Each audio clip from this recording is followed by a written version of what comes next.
Alright, we're with Niko, and we're going to be doing a food claiming exercise. And so what we're going to do is we're going to take this bowl of food here, we're going to set it down on the ground. I came out, didn't I?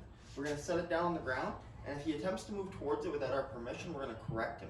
What we're going to do is we're going to mark it with an NO as soon as we see him move towards it. We're going to say no, give that correction when we call it, but we're also going to step into his space here. So we're going to set this down. We're going to turn our level up to about 15 or 20, and then we're going to walk it past. Break. No. No. Break. No. Break.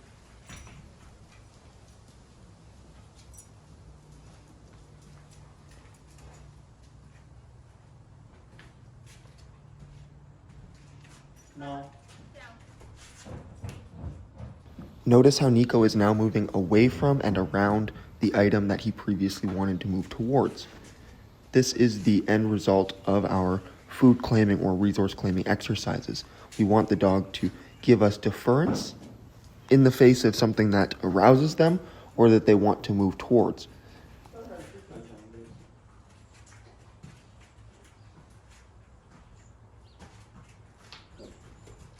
This is easily one of the most important exercises we do and that you can do with your dog, as it accomplishes a few important goals. First of all, it adds meaning to our word no. The moment the dog begins to move towards something that arouses them, we are adding that word and then attaching a consequence to it via the remote collar and our spatial pressure. You can, of course, use other tools for this, such as a squirt bottle, a leash correction, or just your spatial pressure. The other aspect is it directly addresses the dog's arousal, provided your timing is right. The moment the dog begins to move towards the item with excitement is the moment we mark with a no and we correct. This makes it very clear to the dog what we are disagreeing with or correcting, which is the arousal and the desire to move towards something without deferring to us for permission first.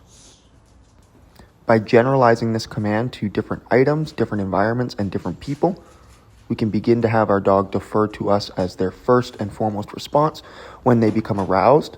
And if they become inappropriately aroused, we can disagree with it by simply adding a no marker and that correction that we have conditioned. The other aspect of this exercise which can't be looked is the fact that dogs naturally claim resources from one another as a way to establish a hierarchy.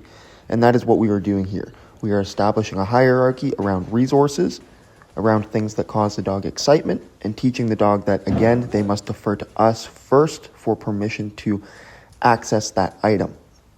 If attempts are made to move towards that item without our permission, again, we will correct that. And dogs understand this type of communication. Dogs really do. You watch dogs in a yard controlling a resource, whether it's a toy or a piece of food, and a dog comes near them. What will they do? They will give a little growl, they will give a snap and move into their direction using that spatial pressure, and the other dog will disengage and move away, or there will be a conflict. And through this conversation, they are establishing a hierarchy with each other.